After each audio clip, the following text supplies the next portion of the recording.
Head over to losingmymind.com to check out our latest song, Genocide. Support our work. Now, onto the show. Think about this. $1.9 billion. The cash payout is $929 million. Yeah, no, I was going to buy one today. Here's the thing. Like, I had been talked into it. So. People's lives get destroyed by the lottery because they don't understand what happens when you have money. Mm-hmm. For people who've grown up around it or earned their way into it slowly, you see this. Like, imagine this. I'll tell you guys. When you start becoming more and more successful, people around you become evil as evil can possibly be, and you learn who your true friends really are. And then you also learn, who was like never really a friend, but they really want free stuff. But it is unsurprising. I mean, I should say it was surprising to me to discover how many people that you think are your friends turn out to be just extremely evil. Yep. But imagine one day you don't just earn your way into it and experience it slowly over time where you're like, I can't believe someone would do that to me. This is crazy. And then after 5 years of you continually being wealthy and successful, you're like, I get it. I got to be on guard and hire lawyers and have police, have security guards. Yeah. Imagine one day you're working class and next thing you're worth $900 million, knives out.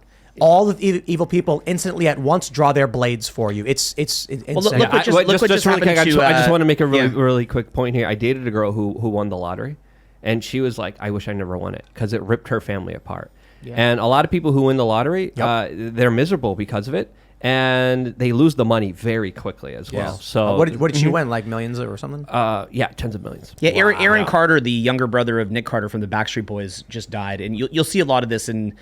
I mean, again, coming from LA, you see a lot of people that come into fame quickly, and there's two different types of people that come into fame. It's someone like pretty much you guys at this table where you've had to kind of earn your way up and it's kind of a grind. But some people sort of get plucked up by the establishment and they get put into a fame, base. And they do have talent. I'm not trying to say that it's binary. They do have talent, but they get plucked up so quickly and put into fame so quickly. Well, he was 9 when he did his first video. That's what I'm saying, right? And so what can happen is that they get hooked on drugs. They get too many fake friends around them. They get ungrounded. And in personal growth and in self-help, the biggest thing that they talk about all the time is that if you win the lottery, it just destroys your life. You have to actually have the psyche of somebody who's wealthy to be able to maintain it. I'm 100% sure I could handle it. You guys ready for something?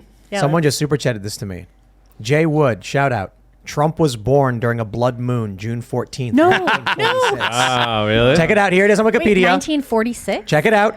Born Donald J. Trump, June 14th, 1946. I looked it up. Wow. June 14th, 1946, lunar eclipse. Right there. And there it is, the blood moon. That could be why he could announce today. That could be why he could be announcing today. He's going to announce at 3 a.m. He's going to talk nonstop. And at 3 a.m. be like, did the moon change yet? I'm running, everybody. He's still talking right now. I'm watching him talk right now. Anyway, back to the lottery stuff's interesting.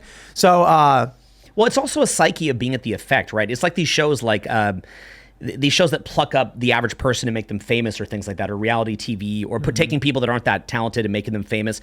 It's more of this idea that the establishment, like you're at the effect of life, then the big establishment, which is kind of like this sort of like pimp-ho relationship, they come up, they pluck you up, and then they make you famous. The way to get success is not by grinding it out. It's by just being this like perfectly compliant person, then they'll just pluck you up and make you famous. Yeah, if Harvey Weinstein's happy with you, you're going to get the role. Yeah, exactly. Right? If Les Wexner is happy with you, you're going to get that modeling gig at Victoria's Secret. If Mr. Epstein or Mr. Clinton are happy with you, you might get that good political job in the White House. It's also why a lot of bad governments get elected, because people are in that kind of psychology. So one of the biggest things to actually changing what kind of governments get elected is teaching people to think for themselves. And I think that's actually the battle of the coming century, is teaching people to think for themselves, teaching them not to use groupthink as a easy out to thinking. And when you take someone, especially like a child, and you make them like a Disney star, you see horrible ramifications when you do that, when you just throw them into fame. And these parents that just give their child to these den of vipers in Hollywood. Seriously, I mean, when you look at Hollywood, there's a lot of, we're talking about spiritual stuff. There's a lot of satanic, evil, devilish elements inside of Hollywood and in Washington, D.C., where, of course, the biggest amount of psychopaths kind of coalesce. And then they prey on the innocent. They take people and then they bring them into and they give them all this money and all this fame. They can't handle it. And then they prey on their weaknesses and their mistakes. And that's the entire establishment industry that we're dealing with right now. There are a lot of parents, though, who intentionally exploit their children for, various financial gain. And that's crazy. Yeah, it's crazy. But they do it not just in Hollywood. They do it all over the place. Yeah, like Dwayne Wade, Yeah, like Dwayne Wade. Yeah, like is being accused of with his model child. Right. Yeah. His I think he's also trans just very model bought child. into a certain narrative. Dwayne Wade seems like a I very, think very Gabriel Union helped. yeah, like Dwayne Wade looks like an exceedingly positive person, but I think he's very bought into a certain narrative. I think so too. I also I've recently been like, I think there's an issue with stepmothers. I know there's some good stepmothers, but I think it's an issue. I don't know. I've been thinking about that myself. The crazy thing I would tell people about stuff like lottery wins, it used to be that people would lose the money really, really fast. They would waste it on insane things, and then their lives would be destroyed by it. Recently, because of documentaries talking about this, people have instantly started going to financial advisors and then getting things set up in order. But the one thing you can't advise away from is humanity. That it's not even about, you can't, like, I'll tell you, man, if you won $929 million, that actually sounds nightmarish. You're going to have people trying to kill you. You're not going to, so like we get this all the time with death threats, swattings, bomb threats. It's nuts. Yeah. Imagine not having any experience with it, not having dealt with this level of insanity, and all of a sudden one day overnight, it's like, oh, someone's going to try and kill you. Actually, tons of people are going to try and kill you. They know where you live. They announced you won. Good luck. Or they just become infatuated by you and then want to love you and become so centered on you that they make you the focus of their life, and then they become destructive in that way. But one of the smartest things that I saw was an announcement for someone who won the lottery, and he decided to wear the Scream mask.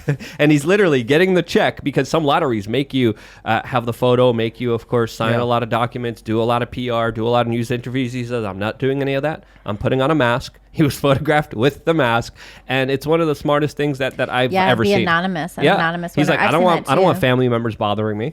Yeah. I'll help my family. People but think happiness is about a certain amount of money. It's really about having a beautiful ecosystem, purpose in life, and great friends and stuff. And so if you're in an ecosystem of people that aren't used to that kind of wealth, and that's who you're surrounded by, there's this thing we call it an RAS flip. So it's reticular activation system. It actually explains why people on the left or the right see the world differently. It's called RAS, reticular activation system. It's selective focus. We see the world very, very differently. Right. We don't believe what we see what we believe.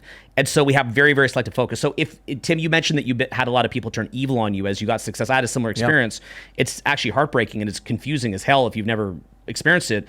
And so what happens is that, and like, they don't ask for anything. They just instantly become evil. It's crazy. It's terrifying. And it's some of your best friends. And it's not even that they've hurt you. It's that real friends stab you in the back, and it's dehumanizing. And it's not about politics. Like, obviously for political reasons, people are at odds today. But in my experience, it's like for literally no reason. Maybe it's jealousy. Yeah.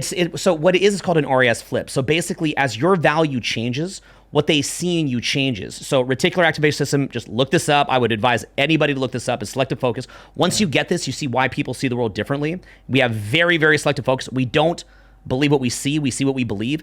And it's like if you have a breakup with a significant other, and at first they idealize you because they're getting something from you. Later in a breakup, they, like, say that there was 100 experiences. Let's just, to be a round number, right? 98 of them are positive, 2 are negative.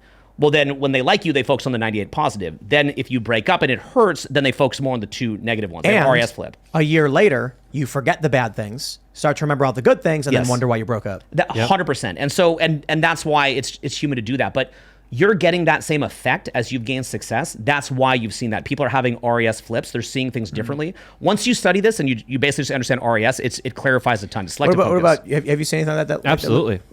Time and time again, we were just talking about this yesterday, and it's real. A lot of people have this kind of illusion. A lot of people are hypnotized that money and fame are something that is everything in life, when in reality, it's usually a burden more than it is a gift to anything else. And unless you grow into it. Yeah. But essentially, when people just focus just on that, and not the journey, and not their life, and not the experiences, and not the loved ones that they have around them, and they just focus, I want money, I want fame, they destroy everything in their pathway. And when they do get it, they're more miserable than anyone else. Yeah, the Bhagavad Gita, which is a major Eastern text, talks about the process being everything. Or, Eckhart Tolle, Power of Now. It's about being present, being in the now, the process itself. The Bible, they talk about the same thing. Tao Te Ching, they talk about the same thing. The beauty of life is in the present moment, the unfolding of the journey, the energy, and money is a great thing too. But it's just one component. Yes, absolutely. But keep it all a secret. If you win that 1.9 billion, that's all I can say is just whatever. Don't tell anybody about it. Yeah, don't tell anybody. But you know what the problem is? That people are inexperienced with this stuff, so they want to tell people, they don't get it. They don't understand. And they don't have the money manager, so the government and the state takes, 52% of all of it? Do what Bill Gates does. Get a nonprofit, get an organization that you run, donate all the money there, and then you could do whatever you want with the money. No, it's sort of. Well, you could double your wealth, just like Didn't Bill this Gates happen did. to MC Hammer? Remember? MC Hammer, Mike Tyson. Yeah, he lost all his Mike money. Tyson lost all of his money. A lot of MC Hammer gave pro it away. athletes. One of my staff who got very wealthy very quickly, he actually blew all his money. He used to call it hammer time. When he'd go out to blow all his money, he'd call it hammer time. He'd say, I MC hammered all my money. He MC hammered about $1 million. Wow. Wow. He's Just okay. partying. He's made it back. Yeah. But yeah, he had a fun year. It's crazy, man. It really is nuts. And it's not about money. You know, it's just like if crabs in a bucket, maybe jealousy. I don't know. It's the RAS flip. It's your value changes, and then it tweaks their perception of you. But why would that go objectify you? negative? This is a really deep topic, but simple version would be, it kind of hijacks the part of the brain that's very in the physical. And so you want to think of it like mind, body, and soul, right? And so it gets them kind of into their body. The body is inherently kind of sociopathic. If you look at like a nature documentary, the animals are killing each other, eating each other. Look at the ocean, the fish are eating each other. So people can kind of go into that mode. And it's unfortunate because politicians actually manipulate this, right? If you can keep everybody in that kind of primitive mode, then you can get them voting in bad policies. This is why critical thinking and personal growth is going to be the major battle of the next 100 years, I think. So weird, though. Like, why don't they feel that way about Obama? Because he's placating them. But how? I mean, like, look, my point is this. When I say that people turn evil, it's like without rhyme or reason. People in my life. What's an example? I'll try and give a light example of some guy I've known since I was a teenager. We used to hang out all the time, skate together. We were roommates briefly. Just instantly started smack talking me online, lying about everything.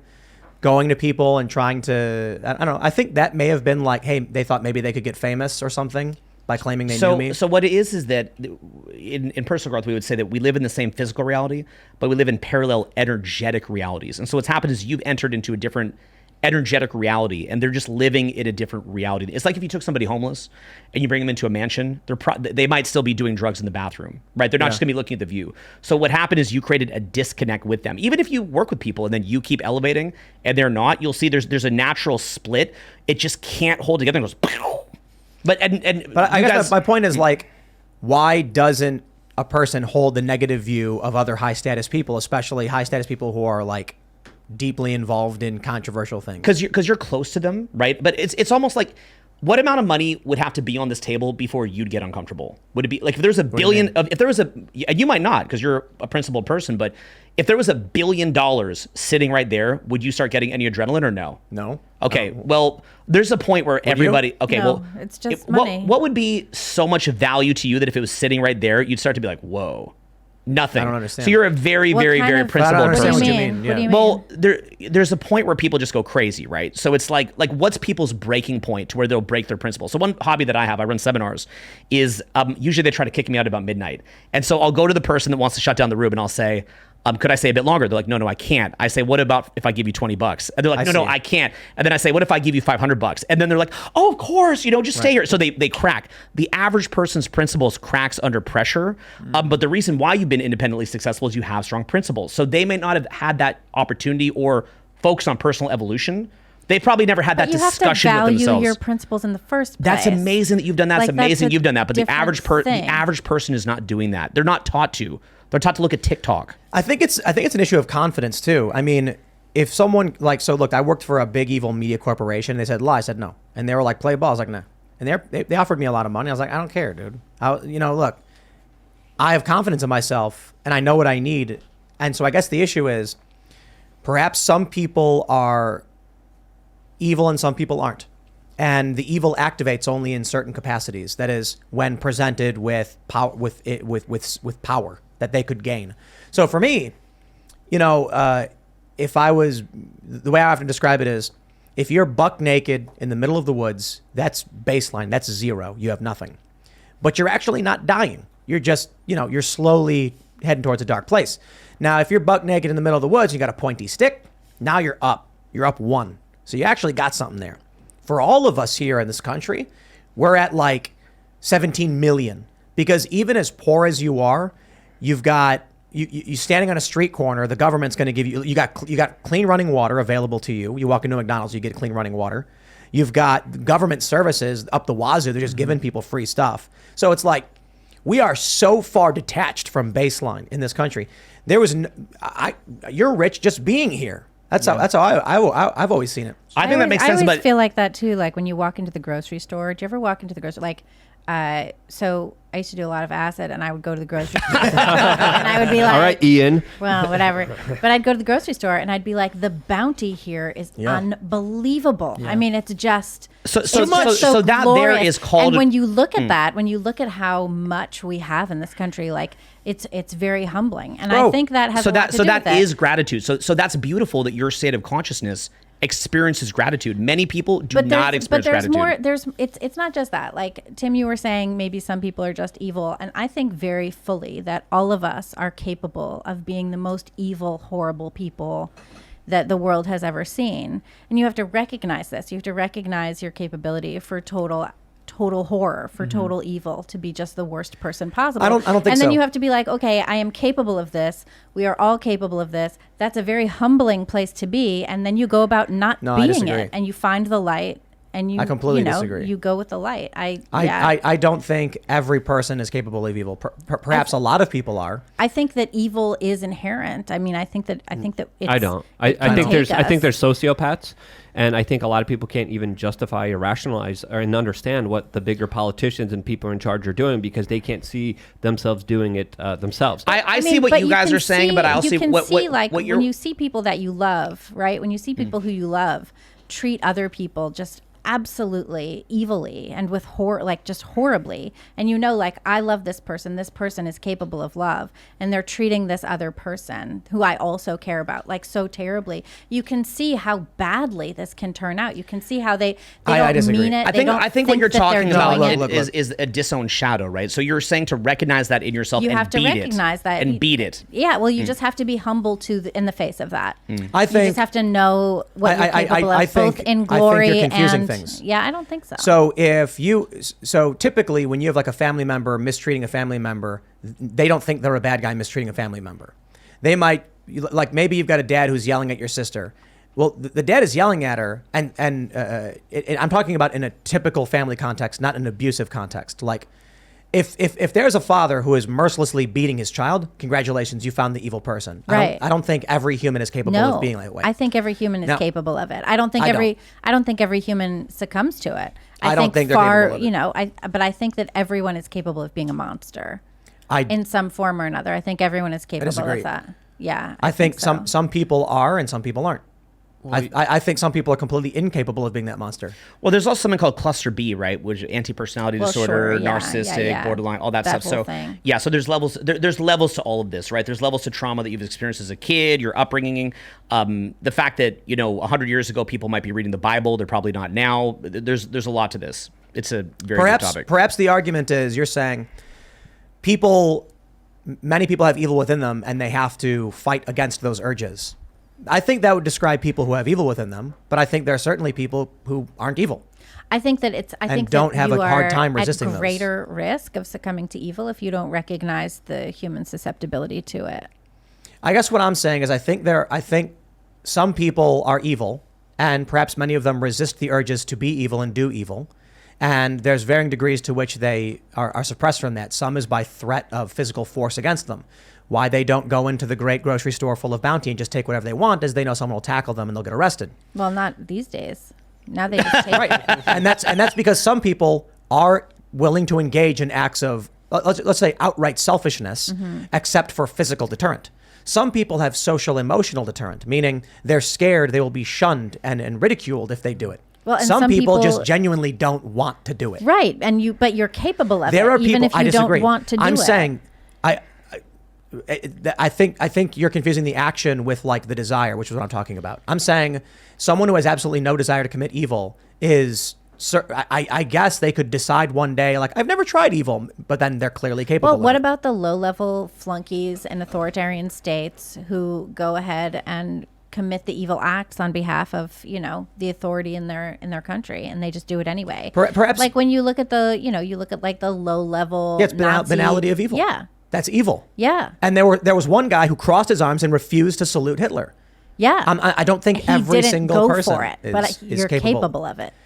Even if you don't go for it. I think you're making the argument about the disconnect we're having is that you're making an argument about the physical capabilities versus what I'm saying is the internal desires. Correct. Yeah, you don't have to have the desire. There's clearly a range of people. To do it. Some people cluster B, some people traumatized, some people selfish, some people are more inclined towards it than others. One thing that I will say that I agree with you a lot is that some people that I've met in my life, they're like, oh, I could never do that. I could never do that. And then they totally do it. Yeah. So it would have actually served them to have that conversation with themselves that you're talking about. Well, I think it's important to have that conversation. I'm not talking about physical capability. I'm talking about internal desire.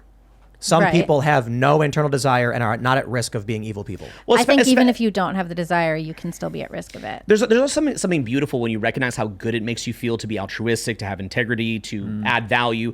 And then what starts to happen when you recognize that and you have a transformation there, then you actually lose those good feelings when you do bad things. So you actually have an internal regulation because you realize that you're contracting and shrinking when you act like that. So you can actually take very dark people and expose them to that, and they can have a change. But they'll often resist it, though. Yeah, they can have redemption. Yeah, because we're all capable of that as well. Mm-hmm. That's kind of what I meant about some people from earlier in the conversation, even if they're not going to do it, but always a chance. So I guess the way I see it is there are some people who, in my experience, have been like, that's really cool, man. Like, I hope things are great. I have one friend who is like very lefty and like still one of my best friends. And they're just like, I don't care about anything else. Like, you're my friend. And like, we don't really ever talk about any hardcore political stuff, even though I see their posts on social media. And there are some people who are like legit hang out everyday best friends who were never political. And then all of a sudden we're like, ooh, now's my chance to get famous and make money. Mm-hmm. I'm like, clearly one person is evil and one person is not. Mm-hmm. And the person I see as not evil is political with lefty values, but they're based on ignorance. So there's,